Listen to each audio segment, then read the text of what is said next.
Welcome back to the Board Business Channel. Are you ready for this? We're diving into the world of semiconductors. I know. Not exactly the most exciting thing you've ever heard, right? But trust me. Stick with me on this one. This one's a wild ride. We're talking WPG Holdings. Oh, I'm excited about this one. They're a fascinating company. Okay. Hold on. Don't get too geeky on me yet. Let's back up for a second for our listeners. Imagine you're a company. Okay. You make, I don't know, how about robot puppies that can fetch you a beer? I would love one of those. Who wouldn't? But to build these amazing robot puppies, you need a gazillion, and I mean a gazillion tiny computer chips, or as the cool kids call them, semiconductors. Right? So where do you even begin to get those? Well, that's where WPG Holdings comes in. They connect the companies that make the chips with the companies that need them. They're the matchmakers. The matchmakers of the electronics world. Yeah, pretty much. Wow, that's a lot of matchmaking. How big are these guys? Huge. WPG Holdings is massive. They're based in Taiwan, but they work all over the world. Globally. Globally. And get this, in 2015, they hit $16.2 billion in revenue. Wow. $16.2 billion. That's like more than some countries' GDPs. Yeah. Okay. I'm starting to see why you're so excited about this. These guys are the real deal. But what's interesting to me is they didn't just start out huge. They got there through a series of mergers and acquisitions. That's right. It all started back in 2005 when a bunch of smaller semiconductor distributors decided to team up and form WPG Holdings. They had this leader, Simon. He had a vision. He wanted to create a global powerhouse, and he wasn't afraid to take risks, to make some bold moves to get there. Bold moves. Like what? Tell me more. Well, think about it. These were companies that used to be competitors, and suddenly they had to work together, all under one roof. Oh, I bet there was drama. Were there any boardroom showdowns? I'm sure there were some tense moments, but Simon was really smart. He knew how to handle the mergers. He focused on building a strong company culture and creating a situation where everyone involved could benefit. A win-win for everybody. Mm-hmm. But how do you actually make that happen? How do you get a bunch of competitors to, like, play nice and be even more successful together? It's all about synergy. Think about it. Let's say one company is super strong in Europe, and then another is crushing it in Asia. Okay, yeah, I see where you're going with this. So if they join forces, they can use each other's strength and reach a much wider market. Right. Plus, now they're buying in larger quantities, so they have more power when negotiating with suppliers. Ah, I get it. So it's like the whole is greater than the sum of its parts. Exactly. And WPG takes that idea even further. They don't just acquire companies, they actually help them grow. They share best practices, they invest in technology, they really support the businesses they buy. It's like they have a super mentor in their corner. No wonder they've been so successful. And another thing, WPG isn't just focused on profits. They care about the future, too. Oh, really? What are they doing? Are they building a semiconductor-powered spaceship or something? Not quite. But they are looking at new business models, like they're getting into logistics and business process outsourcing services for the electronics industry. Whoa. So they're not content with just being a distributor. They want to be a total solutions provider. It looks that way. It's pretty impressive. So I think it's safe to say WPG Holdings is kind of a big deal. Oh, yeah. Definitely a company to watch. They're a great example of building a successful business through smart mergers and acquisitions, and they never stop looking for ways to do things better, to stay ahead of everyone else. Mind blown. I have a new business crush. Officially. Okay, so we've established that WPG Holdings is this major player in the semiconductor world. But how do they get so big? What's their origin story? How do they go from a bunch of smaller companies to this global powerhouse? It's a pretty impressive journey, actually. It all goes back to 2005. A bunch of smaller semiconductor distributors got together and decided to join forces. So they weren't always this massive conglomerate. Nope. They started as individual companies, each doing their own thing. So what happened? Well, they recognized that by combining their strengths and their resources, they could achieve something much bigger. Together, they could be more powerful than they ever could be on their own. That was the vision their leader, Simon, had. Simon, the guy we talked about earlier. Yeah, Simon.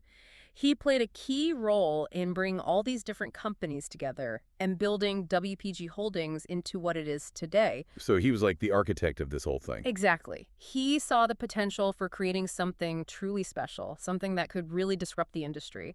And he wasn't afraid to take risks to make it happen. Okay, so he brings all these companies together. Yeah. But how do you actually make that work?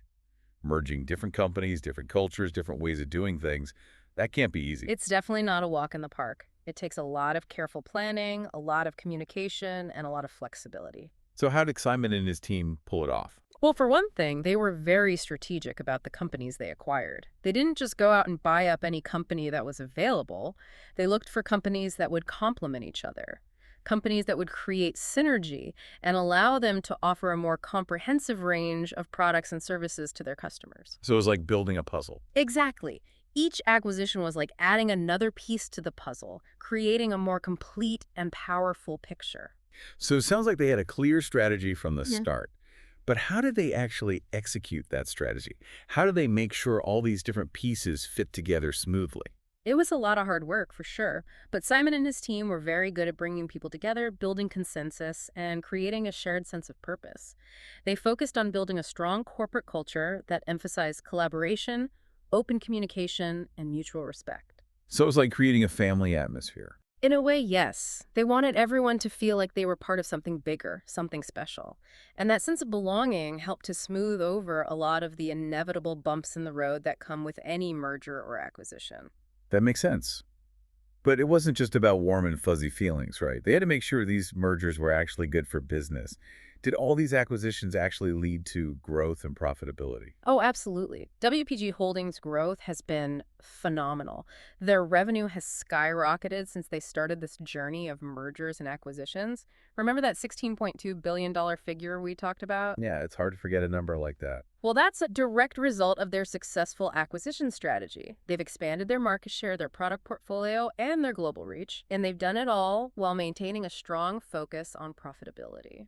So they found a way to grow rapidly while also being smart about their finances. That's impressive. Absolutely. It's a testament to their strategic thinking, their financial discipline, and their ability to execute their plans effectively. Okay, so they're buying up all these companies. They're growing like crazy. They're making tons of money. It all sounds pretty amazing. But were there any challenges along the way? Of course. No business journey is without its challenges. One of the biggest challenges they faced was managing the complexity of this rapidly growing global organization. Yeah, I can imagine. With so many different companies, so many different cultures, so many different ways of doing things, it must have been a real juggling act. It was. They had to find ways to standardize processes, integrate systems, and build a common understanding across all these different entities.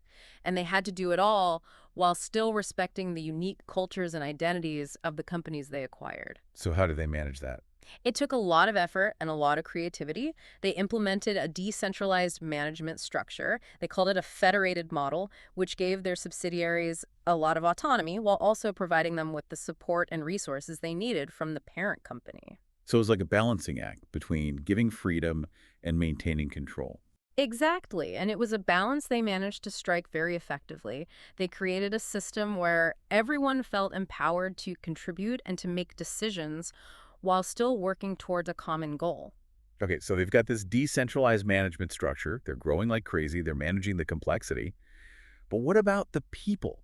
How did they create a cohesive culture with so many different companies and personalities coming together? That was another big challenge. They knew that if they wanted to succeed, they needed to create a strong and unified corporate culture. Right, because culture can make or break a company, especially a company that's growing as rapidly as WPG Holdings. Exactly. So they put a lot of effort into defining their core values, communicating those values, and making sure that everyone in the organization understood and embraced them. So what were those core values? Well, some of the key values were integrity, collaboration, customer focus, and a commitment to excellence. Those sound like pretty solid values for any company. But how did they actually make those values come to life within the organization? They did it through a variety of ways. They had leadership development programs, they had employee recognition programs, they had communication initiatives. They really tried to create a culture where people felt valued, respected, and empowered to do their best work. And I think it really paid off. Okay, so they're building a strong culture, they're growing rapidly, they're managing the complexities of a global organization. But what about the future? What are their plans for the years to come? Well, they've made it clear that they're not content with just being a distributor. They want to be a true solutions provider for their customers. So they want to be more than just a middleman. They want to provide a more comprehensive set of services. Exactly. They want to be a one-stop shop for their customers, providing everything from product sourcing and logistics to technical support and design assistance. So they're really expanding their scope, moving beyond just distribution and into other areas of the electronics industry. Exactly. And they see a lot of opportunity for growth in these new areas. They're already making significant investments in logistics, design services, and other areas that will allow them to provide a more complete solution to their customers. That sounds pretty ambitious. But given their track record, I wouldn't bet against them. Me neither. Okay, so we've covered a lot of ground. We talked about WPG Holdings' incredible growth, their unique management style, and their ambitious plans for the future. But let's be real. No company is without its challenges. So what are some of the hurdles WPG Holdings faces? What keeps them up at night? Well, like any company in the tech industry, one of their biggest challenges is keeping up with the speed of innovation. Technology moves so fast, it's like trying to hit a moving target. That sounds stressful. It can be. New products are constantly emerging. Customer demands are always shifting. It's a whirlwind. So how does WPG Holdings keep pace with all of that? They're very proactive. They invest heavily in research and development. They're always looking for new trends and new technologies that are just over the horizon. So they're kind of like the semiconductor trendsetters, always on the cutting edge. That's one way to put it. They don't just wait for things to happen. They anticipate the future and try to stay one step ahead. That's smart. But innovation isn't just about developing cool new gadgets. It's also about finding new ways to do business. Right. Absolutely. WPG Holdings is always looking for ways to streamline their operations, make things more efficient, improve the customer experience. They know that being innovative applies to every part of their business, not just the products they distribute. So they're not just focused on the what, they're also focused on the how. That makes a lot of sense. And it's a big part of what sets them apart. They're not just a distributor. They're a partner, a company that truly understands the needs of its customers and is always looking for ways to add value. It sounds like they've built a pretty amazing company. But it can't all be smooth sailing, right? They must have some internal challenges, too. Of course. Managing a global company of this size is no walk in the park. They're always working to improve communication and coordination. Right. We talked earlier about all those different companies they've acquired. Right. All those different cultures and personalities and ways of doing things. It takes a lot of work to integrate everything. Sounds like a lot of potential for, like, clashes and conflicts. There are always challenges. But WPG Holdings has a knack for navigating them. They're good at finding common ground and creating a sense of unity. Okay, so they're dealing with the external challenges. They're managing the internal complexity. Right. What's next for WPG Holdings? What's their ultimate goal? They've made it very clear that they want to be more than just a distributor. They want to be a true solutions provider for the electronics industry. What does that look like in practice? It means offering a complete suite of services. Everything a customer could possibly need, all in one place. Product sourcing, of course. But also logistics, technical support, design assistance, maybe even financing. Wow. So they're basically building an entire ecosystem around the semiconductor industry. That's a great way to put it.